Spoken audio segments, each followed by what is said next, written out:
याद रखो मेरी माँ और बहनों, याद रखो जो कि हार की रही हो आवाम, तुम्हारा वोट तुम्हारे मुकद्दर के फैसलों को तब्दील करेगा, तुम्हारा वोट जुल्म का खात्मा करेगा, तुम्हारा वोट गद्दारों को घर में बिठा देगा, तुम्हारा वोट इस बात का सबूत देगा कि तुम जिंदा कौम हो।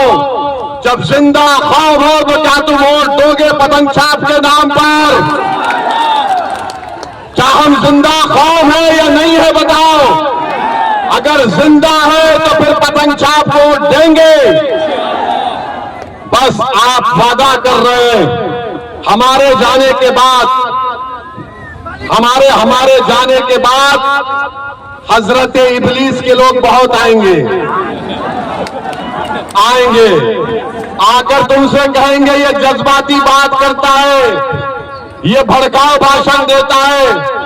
अरे मेरे भाई, जिसका कलेजा जलता है, जिसके सीने में तकलीफ होती है, जो नाइंसाफी को देखकर बर्दाश्त नहीं कर सकता है, वो गूंगा नहीं रह सकता, वो अपनी माँ की तकलीफ को देखकर खामोश नहीं बैठ सकता, वो अपने बुजुर्गों के आंसुओं को देखकर खामोश नहीं बैठ सकता। जज्बात दिखाना है और एक साथ वोट डालना है पतंग छाप पर। तुम मेरी तरह नहीं बात कर सकते, तुम गूंगे हो क्योंकि तुमको गरीबों की तकलीफ नहीं मालूम, तुम अंधे हो क्योंकि तुमको नाइंसाफी दिखाई नहीं देती, अरे तुम बहरे हो क्योंकि तुम अपने जज्बात को, अपने ज़मीर को गुलाहाओं के सामने बेच चुके हो। मेरे अजीज दोस्तों और बुजुर्गों, मेरी इज्जतदार माँ और बहनों, ये मजलिस ये पैगाम आपको देती है, यहां पर एक इनकलाब बर्पा करिए, जो कि हाथ से आप अपने नुमाइंदे को कामयाब करिए। इनसे पूछिए, ये तेजस्वी के पास तो चले गए, क्या दिया तुमको तेजस्वी ने? तुमने तो तेजस्वी को बहुत तोहफे दिए, क्या क्या दिए मुझे मालूम नहीं, कुत्ते के पेशाब का बोतल भी दिए।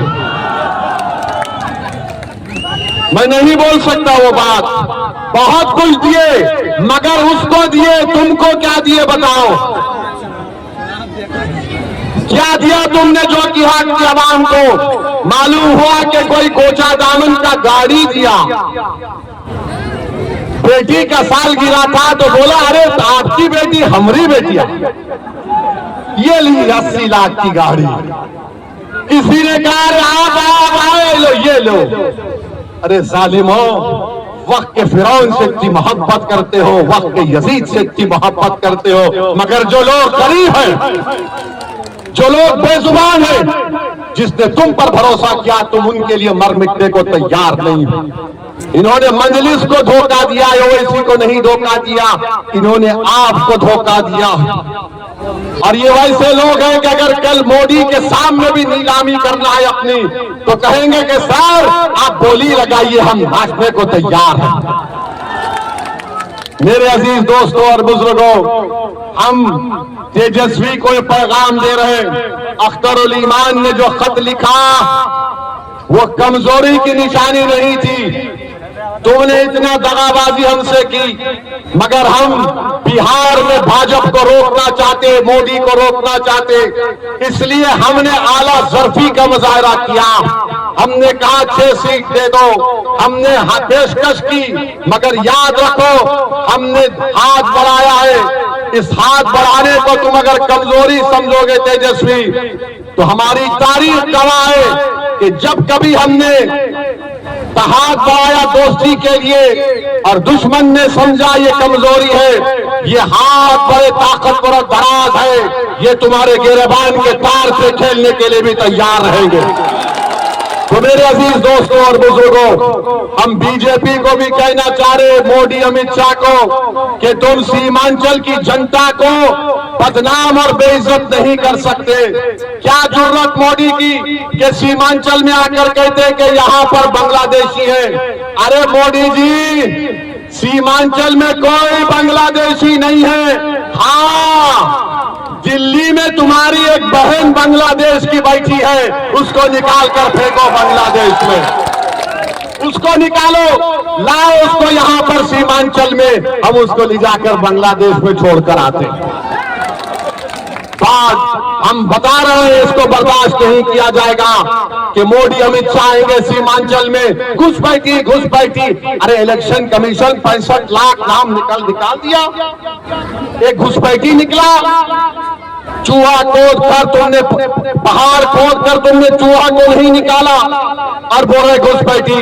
बहरहाल नरेंद्र मोदी, आपने, नीतीश कुमार ने, चिराग पासवान ने, कुशवाहा साहब ने मिलकर एक काला कानून बनाया जो हमारे मस्जिदों को छीनना चाहते हैं, हमारे दरगाह और खानका को छीनना चाहते हैं, हमारे कब्रिस्तान को छीनना चाहते हैं, हमारे ईदगाह की जमीन को छीनना चाहते हैं।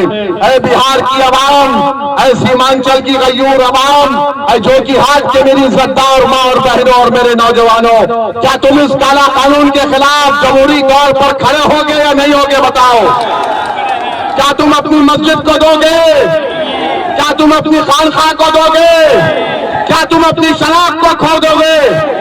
तो फिर नहीं का फैसला कर लिया तो फिर तुमको हाँ के नाम पर और देना पड़ेगा, पतंग छाप पर दोगे तो आपको जवाब देना है मोदी को जो सीमांचल को बदनाम करता है कि यहां पर बांग्लादेशी है। जवाब देना पड़ेगा उन पार्टियों को जो 15 साल सत्ता में रहने के बावजूद भी मुसलमानों के लिए कुछ नहीं किया। जवाब देना पड़ेगा आपको 20 साल के नीतीश कुमार की सरकार को जिन्होंने हमारे नौजवानों के मुकद्दर को बर्बाद कर दिया। क्या आप वोट के जरिए जवाब देंगे? जवाब देंगे इंशाअल्लाह। पूरे हाथ उठाकर बोलिए जवाब देंगे। सुन लो शाहनवाज, मैं तुम्हारे लिए आया था हेलीकॉप्टर में, याद है? तुम्हारी मोहब्बत इतनी थी कि तुमने हेलीकॉप्टर को उड़ने नहीं दिया था, याद है? हेलीकॉप्टर का पायलट का ओवैसी साहब आप चले जाइए, जो कि हाल की आवाम या तो आपको उठा लेगी या मेरे हेलीकॉप्टर को उठा लेगी। इतना डर गया था।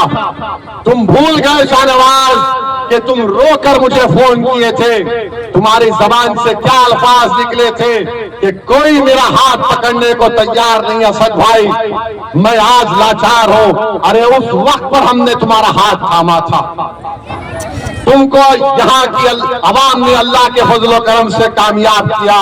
मगर खैर कोई बात नहीं, जिसका जितना ज़र्फ है वो उतने ही ज़र्फ के मजारे करेगा। हमारा ज़र्फ क्या था? लोकसभा का चुनाव था, कुलैया बरादरी के लोगों ने आकर कहा कि तस्लीम साहब के नाम पर आप वोट डालने के लिए बोलो। अब एक मिनट नहीं सोचे, हमने कहा कि सिर्फ तस्लीम साहब के नाम पर हम कहेंगे, इसके नाम पर नहीं कहेंगे जो गद्दार है। हमने कहा, याद होगा पार्लियामेंट के, डालो तस्लीम साहब के नाम पर। अरे तुमने अपनी बाप की उस अजीम तारीख को भुला दिया। मेरे भाई, हमारे माँ बाप मर जाते हैं, हर कोई मरेगा, मगर अगर आप उनके नेक नक्शे कदम पर चलते हैं तो दुनिया बोलेगी कि इसका बाप जिंदा है, इसकी माँ जिंदा है, इसका चाचा जिंदा है, इसका ताया जिंदा है, क्योंकि ये उस राह पर चल रहा है। मगर तुमने जो राह चुनी है वो राह तुमको भी बर्बाद करेगी इंशाअल्लाह ताला। तो खैर मेरे अजीज दोस्तों, बुजुर्गों, नौजवान साथियों, आप तमाम का बेहद शुक्रिया, क्योंकि मगरिब का वक्त हो रहा है।